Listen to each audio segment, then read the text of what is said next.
آقا کریم صلی اللہ علیہ وسلم کی بارگاہ میں ایک صحابی حاضر آئے اور انہوں نے عرض کیا یا رسول اللہ صلی اللہ تعالی علیہ وسلم متی الساعہ، قیامت کب قائم ہوگی؟ تو میرے آقا صلی اللہ علیہ وسلم نے فرمایا تم نے قیامت کے لیے کیا تیاری کی ہے؟ کیا تیاری کی ہے؟ تو اس نے کہا حضور میرے پاس کوئی زیادہ نماز روزے تو ہے نہیں، بس آپ سے اور رب سے بے پناہ محبت کرتا ہوں۔ تو حضور صلی اللہ علیہ وسلم نے فرمایا انت مع من احببتا، تم قیامت میں اس کے ساتھ رہو گے جس سے تم محبت کرتے ہو۔ صحابہ فرماتے ہیں جب حضور صلی اللہ علیہ وسلم کا یہ ارشاد ہم نے سنا تو ایمان لانے کے وقت جو خوشی ہوئی تھی اس کے بعد سب سے زیادہ خوشی حضور کے اس فرمان سے ہمیں نصیب ہوئی۔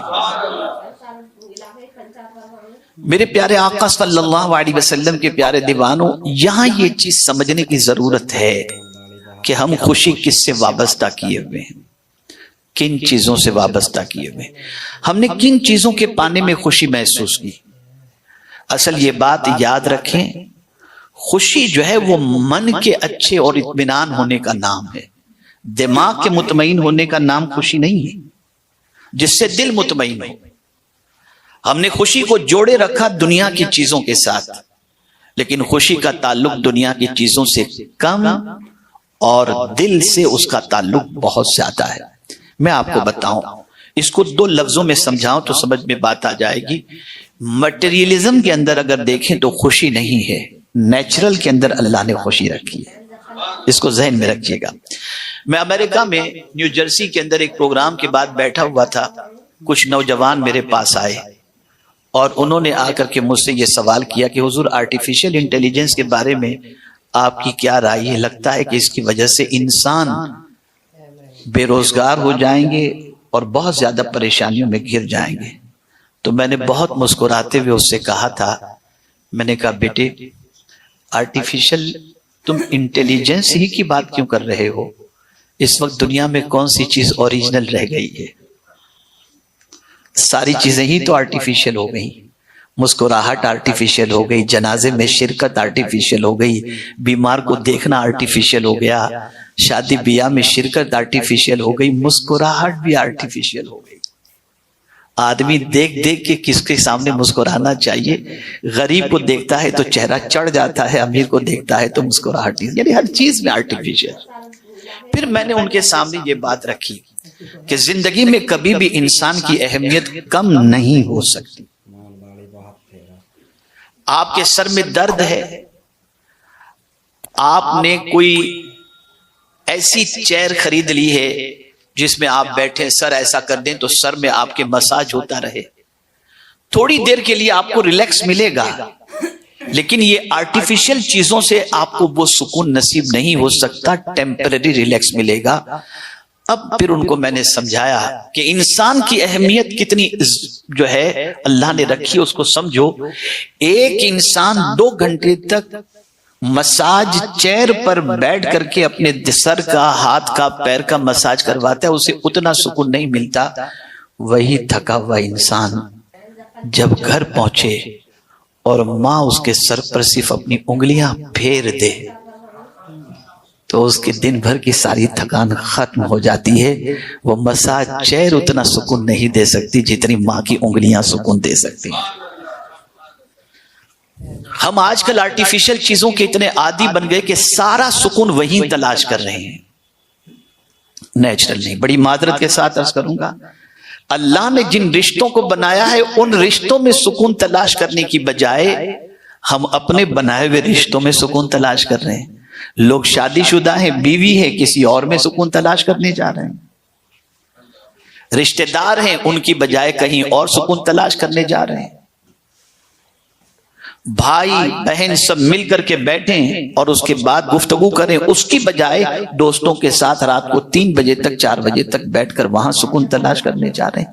ہوا یہ کہ ہم نے اللہ عز و جل نے جن چیزوں کے اندر سکون رکھا تھا اس کی بجائے ہم دوسرے اینگل سے اپنے اعتبار سے سکون تلاش کرنے کے لیے نکلے، خوشی حاصل کرنے کے لیے نکلے، نتیجتاً سب کچھ ہوتے ہوئے بھی آج ہمارے پاس خوشی نہیں ہے، اطمینان نہیں ہے۔ اب آپ دیکھیں نا، کسی انسان سے آپ کہتے ہیں یار آپ بہت اچھے لگتے ہیں، بہت اسمارٹ لگ رہے ہیں، تو تھوڑی دیر کے لیے خوش ہو جائے گا۔ اب وہ اندر سے بیچارے کی پوزیشن کیا ہے، کتنے غموں کے اندر گرفتار ہے، وہ وہی جانتا ہے، لیکن آپ کے اتنے کہنے پر تھوڑی دیر کے لیے اسے خوشی محسوس ہوگی۔ اور کسی سے آپ کہتے ہیں کہ یار کیا بات ہے، آج تمہارا چہرہ بجھا بجھا سا نظر آ رہا ہے، سب ٹھیک تو ہے، تو دیکھیے اس کے چہرے پہ اداسی چھا جائے گی۔ آپ دیکھتے جائیں انسان اس طریقے سے زندگی گزار رہا ہے کہ وہ ہمیشہ کسی کے کہنے پر خوش ہو رہا ہے، اپنی خوشی انسانوں کے کہنے پر۔ دیکھیں نا، میں آپ کو ایک چیز بتاؤں، ایک میجر غلطی یہ ہے کہ انسان نے اپنی خوشی کو دوسروں پر ڈیپینڈ کر دیا ہے۔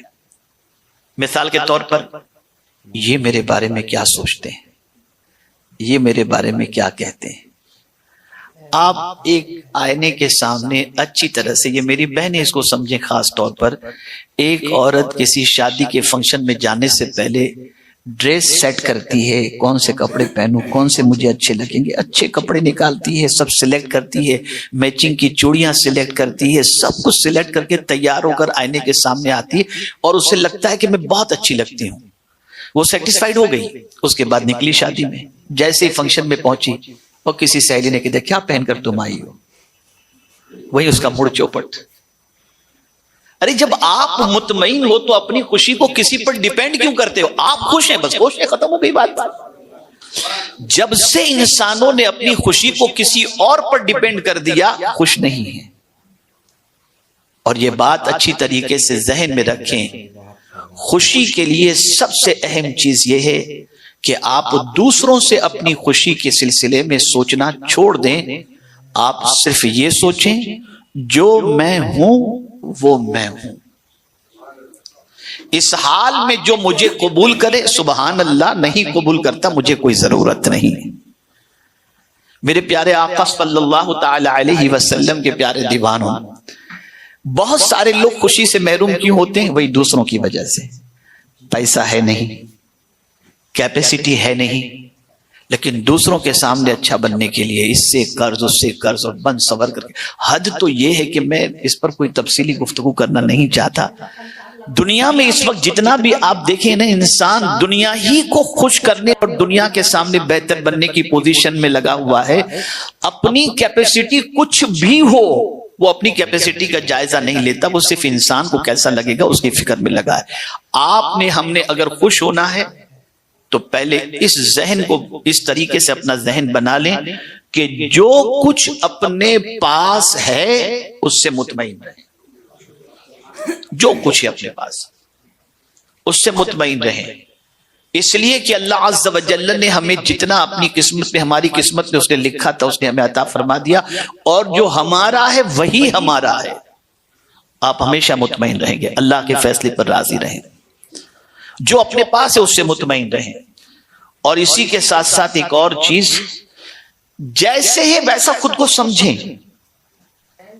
یہ بہت اہم بات عرض کر رہا ہوں، جیسا ہیں جیسے ہیں ہم ان پڑھ ہیں تو ان پڑھ سمجھیں، بہت پڑھا لکھا نہ سمجھیں۔ ہم غریب ہیں تو غریب سمجھیں کہ واقعی ہم غریب ہیں، یہ نہیں کہ ہم غریب ہیں اور خود کو سمجھے بہت ہوشیار ہیں، بہت عقل مند۔ عقل مند نہیں ہے تو کہیں ہم عقل مند نہیں ہیں، سمجھیں اس کو۔ پرابلم سب سے بڑا یہ کہ ہوتے کچھ ہیں اور سمجھتے کچھ ہیں، اور اس میں پھر ٹھوکر کھا جاتے ہیں۔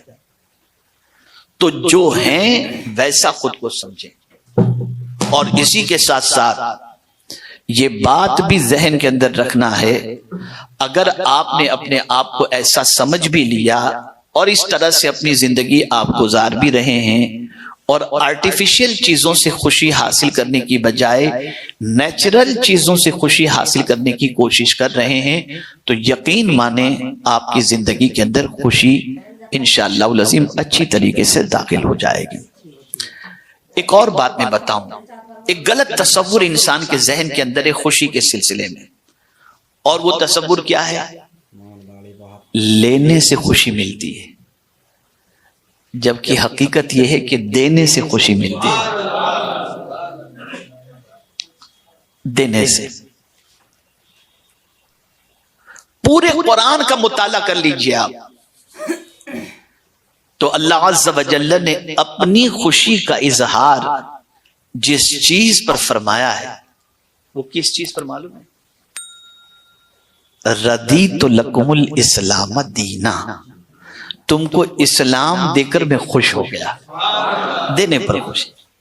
اور جس کے دل و دماغ کے اندر یہ چیز بس جاتی ہے کہ اسے دینے میں خوشی ہوتی ہے اور اس کا مزاج اس طریقے کا بن جاتا ہے, وہ کبھی بھی آپ کو اپسیٹ نظر نہیں آئے گا, ہمیشہ خوش و خرم نظر آئے گا. اسی لیے بخیل کا چہرہ سب کچھ ہوتے ہوئے اترا ہوا نظر آئے گا اور سخی کا چہرہ ہمیشہ حشاش و بشاش نظر آئے گا. تو دینے میں اللہ نے خوشی رکھی ہے, لینے میں نہیں. میرے پیارے آقا صلی اللہ تعالی علیہ وسلم کے پیارے دیوانوں, اسی لیے ہمیں بھی کہا گیا جو کچھ رسول تمہیں دیں اسے لے لو. اور حضور سے فرمایا گیا کہ تم سے کوئی مانگے تو انہیں جھڑکو نہیں, انہیں منع مت کرو. دینے میں بہت خوشی ہے. اور استاد زمن کیا خوب کہتے ہیں میرے آقا صلی اللہ علیہ وسلم کے بارے میں کہ خود بھیک دیں اور خود کہیں منگتا کا بھلا ہو. یعنی دنیا میں منگتا دعا دیتا ہے کہ اے دینے والے تیرا بھلا ہو, لیکن میرے حضور کی شان یہ ہے کہ بھیک بھی دیتے ہیں اور مانگنے والے کو دعا بھی عطا فرماتے ہیں.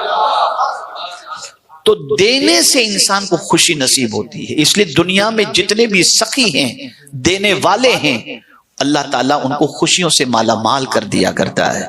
میرے پیارے آقا صلی اللہ علیہ وسلم کے پیارے دیوانوں, اب دینے کی بھی دو قسمیں ہیں.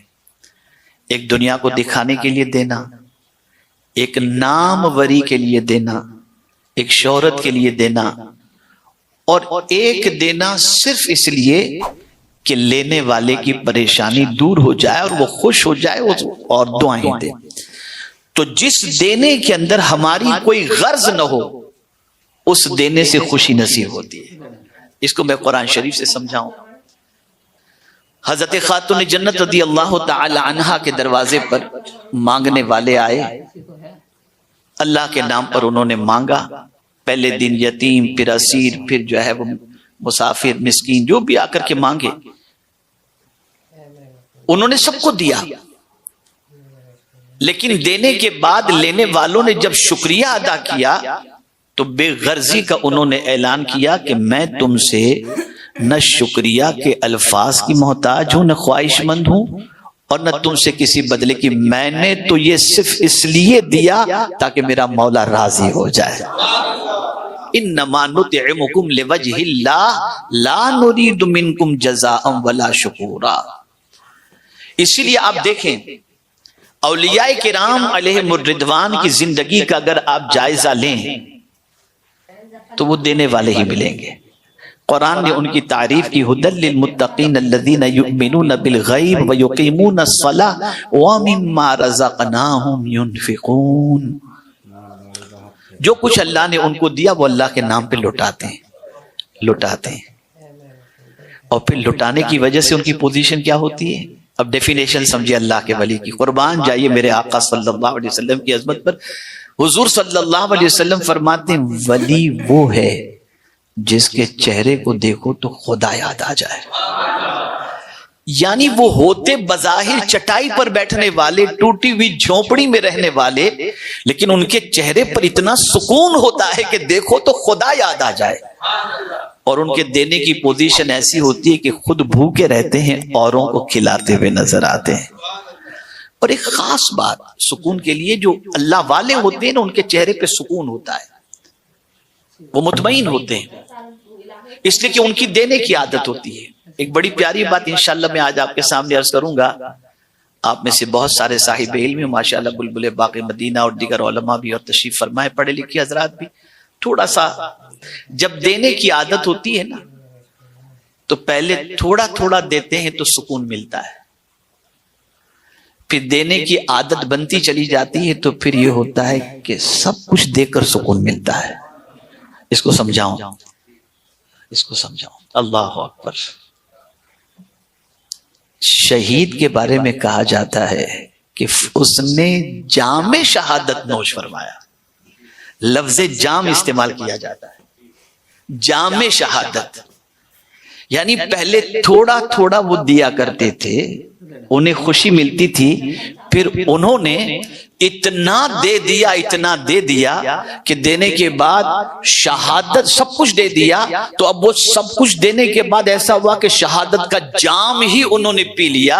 اور یہ جام پینے کے بعد جب قیامت میں رب قدیر ان سے پوچھے گا کیا چاہتے ہو، دنیا میں جانا چاہتے ہو یا یہاں رہنا چاہتے ہو، تو کہیں گے مولا جو مزہ، دیکھیے خوشی، جو مزہ صرف ہاتھ کٹانے میں نہیں، پیر کٹانے میں نہیں، 2 روپیہ دینے، 4 روپیہ دینے میں نہیں، تیرے نام پر سر کٹانے میں آتا تھا، وہ ہمیں جنت میں بھی نہیں آتا. تو دینے والے کو خوشی پورا وجود دے کر کے بھی حاصل ہو جاتی ہے جو اللہ کے نام پہ انسان دیتا ہے. یاد رکھیں اللہ والوں کی شان یہ ہے کہ وہ زندگی میں مطمئن اس لیے نظر آتے تھے کہ موجود سے محبت کرنے کی بجائے خدا کے یہاں جو باقی ہے اس سے وہ محبت کرتے تھے جو اس کے پاس. میرے پیارے آقا صلی اللہ علیہ وسلم کے پیارے دیوان، اور ہمیشہ یاد رکھیں جو کچھ ہمارے پاس ہے وہ پرماننٹ نہیں ہے، اور جو اللہ کے پاس ہے وہ پرماننٹ ہے. ما عندکم ینفد وما عند اللہ باق، جو تمہارے پاس ہے وہ ختم ہو جائے گا، جو اللہ کے پاس ہے وہ باقی رہنے والا ہے. میں ایک لیکچر سن رہا تھا مکہ مکرمہ جاتے ہوئے ایک اسکالر کا، بڑی پیاری بات، کوئی عالم تو نہیں ہے وہ، لیکن ایسے ہی وہ بات کرتے کرتے ان کی ایک بات بڑی مجھے پیاری لگی، توجہ چاہوں گا. آدمی کی سوچ، آپ کی ہماری سوچ کیا ہے؟ دیں گے تو کم ہوگا، دیں گے تو کم ہوگا. حالانکہ یہ سوچ صحیح نہیں. ایک سوال میں آپ سے پوچھتا ہوں، کسی رشتہ دار یا کسی پڑوسی کے یہاں کسی برتن میں آپ نے سالن یا بریانی بھجوا دی تو غیرت مند جو ہوگا نا وہ آپ کا خالی برتن نہیں بھیجے گا، کچھ نہ کچھ اس میں ڈال کر کے بھیجے گا. تو مجھے بتائیے جب ایک غیرت مند انسان جو ہے اس کے یہاں بھرا ہوا برتن بھیجا جائے تو وہ خالی لوٹانے میں شرم محسوس کرتا ہے، تو جب کوئی اللہ کے نام پر دے تو اللہ اسے خالی لوٹانے میں شرم محسوس نہیں کرے گا. سوچ آپ، اسی لیے اللہ والے خوب دیتے تھے، وہ لٹاتے تھے، ان کو لٹانے میں وہ زمین پر تھے تب بھی لٹاتے تھے، آرام کر رہے تب بھی لٹا رہے ہیں اللہ. تو اسی لیے پہلی چیز خوشی کی جو ہے نا وہ دینے میں ہے. آپ زندگی میں دیکھیں، مثال کے طور پر میں آپ کو سمجھاؤں، آپ کیپیبل ہیں، اللہ نے آپ کو بہت نوازا ہے، اور آپ جب چاہیں کسی بھی ہوٹل میں جا کر یا کسی بھی ہوٹل میں آرڈر کر کے کھانا منگوا سکتے ہیں. آپ نے پہلے آرڈر کیا کھانے کا، کھانا آ گیا، ٹیبل پر آپ کھانا سجائے ہوئے، اچانک کوئی ایسا غریب انٹر ہوا جو بھوکا تھا اور اس نے کہا کہ بہت بھوکا ہوں. آپ اس وقت وہ سارا کھانا اٹھا کر اسے دے دیتے ہیں. اس کے جواب میں جب وہ یہ کہے گا اللہ آپ کی روزی میں برکت دے، اللہ آپ کو خوش رکھے، اللہ آپ کی پریشانیاں دور کرے، یہ جملے جب وہ کہے گا نا تو ان جملوں کو سننے کے بعد جو آپ کو خوشی نصیب ہوگی، وہ خوشی اگر آپ وہ کھانا کھا لیتے نا تب بھی آپ کو نصیب نہ ہوتی. اور اسی کے ساتھ ساتھ ایک جملہ اور بھی ذہن کے اندر محفوظ کر لیں، خوشی کسی کو دینے سے خوشی ملا کرتی. کسی کو خوشی دو تو تمہیں خوشی ملے گی، کسی کو غم دے کر خوشی کی تم امید نہیں رکھ سکتے. آج ہماری پوزیشن کیا ہے؟ ہم لوگوں کو غم دے کر اس سے خوشی کی امید رکھتے ہیں، تو کبھی نہیں. آپ یاد رکھیں زندگی میں کیا ہوا اچھا کام کبھی نہ کبھی ہمیں کسی نہ کسی شکل میں ہمارے سامنے پلٹ کر کے آتا ہے. آپ نے زندگی میں کسی کے ساتھ اچھا کیا، انشاءاللہ العظیم آپ کے لیے اچھا ہوگا. عرض کرنے کا منشا یہ ہے کہ دینے میں اللہ عز و جل نے خوشی رکھی ہے، آپ دینے والے بنے، اللہ